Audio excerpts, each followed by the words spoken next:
नमस्कार, मैं हूं मोहम्मद आसिफ। कांग्रेस की महासचिव प्रियंका गांधी लगातार मोदी सरकार के साथ साथ योगी सरकार पर भी सवाल खड़े करती रही हैं। प्रियंका गांधी एक ऐसी कांग्रेस की नेता है जिन्हें यूपी की तमाम जिम्मेदारियां दी गई हैं, यूपी के प्रभारी भी बनाई गई हैं और वो पूरे यूपी के राजनीति में अपना पूरा दमखम लगा रही हैं। दो तीन वजह है। पहला वजह ये कि 3 दशकों से खोया हुआ वजूद वापस लाने में लगी हुई है। दूसरा ये कि प्रियंका गांधी के ही बदौलत आज कांग्रेस यूपी चुनाव में अकेले चुनाव लड़ रही है।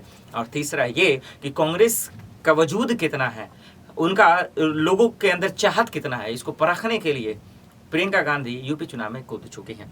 लेकिन जब योगी सरकार के रिपोर्ट कार्ड आए हैं, इरादे नेक, काम अनेक, सोच ईमानदार, काम दमदार, बुकलेट जारी हुए, रिपोर्ट कार्ड, तमाम चीज़ें हैं, बैनर बने, पोस्टर बने, दिल्ली में बैनर होर्डिंग लगे, तमाम चीज़ होने के बाद लाजमी है कि विपक्ष उस पर हमलावर तो है। लेकिन एक निजी चैनल में प्रियंका गांधी जब इंटरव्यू दे रही थी और उन्होंने जब पूछा गया कि योगी सरकार ने इन 5 सालों में, खुद कहते हैं योगी जी, उनके तमाम मंत्री भी, डंके की चोट पे कि सबसे ज़्यादा शानदार काम अगर योगी जी ने किसी क्षेत्र में किया है वो है कानून व्यवस्था।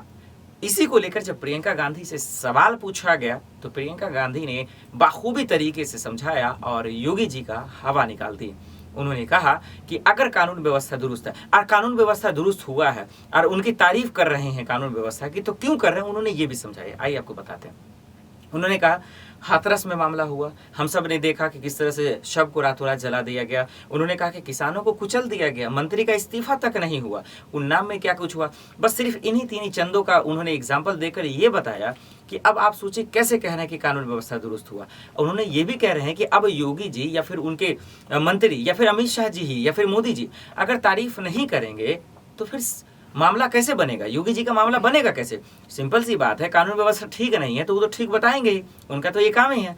तो प्रियंका गांधी ने बाखूबी तरीके से समझाया। लेकिन देखना यही होगा कि अगर वाकई में योगी जी ने काम नहीं किया तो क्या जनता नकारती है या फिर उन्हें अपनाती है, 10 मार्च को पता चल जाएगा। फिलहाल इतना ही, बाकी खबरों के लिए देखते रहें स्पेन आई न्यूज़। नमस्कार।